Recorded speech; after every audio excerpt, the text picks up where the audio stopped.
જે આપશો તે મળશે. આ વિચારને મહાભારતના 3 પ્રસંગથી સમજીશું.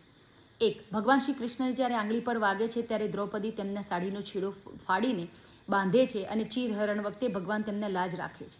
તો સારા કર્મ કરે તો ગોળ ફરીને સારા કર્મો પાછા જ આવે છે. નંબર 2. દ્રોણાચાર્ય અર્જુનને સર્વશ્રેષ્ઠ ધનુર્ધર બનાવવા માટે એકલવ્યના હાથનો અંગૂઠો કાપી લે છે. સમય વીતતા ધર્મની રક્ષા માટે અર્જુન અને શ્રી કૃષ્ણ દ્વારા યુદ્ધમાં દ્રોણાચાર્યનું વધ થાય છે. એટલે તમે જે ખરાબ કર્મ બીજા માટે કરો છો, વિચારો છો, એ જ ખરાબ કર્મ સમય બદલાતા તમારી સામે આવીને ઊભો રહે છે. નંબર 3. પિતામહ ભીષ્મ રાજકુમારી અંબાનું અપહરણ કરીને એમના સ્વયંવરમાંથી ઉપાડીને લઈને આવતા રહે છે અને પછી એમને દુઃખ સહન કરવાનું થાય છે અને સમય વીતતા એ જ રાજકુમારી અંબા શિખંડીનું રૂપ ધારણ કરીને આવે છે અને આપણે જાણીએ છીએ એમ યુદ્ધમાં પિતામહ ભીષ્મના મૃત્યુનું કારણ બને છે. તો તમે જે પીડા, જે દુઃખ બીજાને આપો છો એ પીડા સમય જતાં તમારી સામે આવીને ઊભી રહી છે. માટે સારા અને સાચા કર્મ કરીએ. જય શ્રી કૃષ્ણ.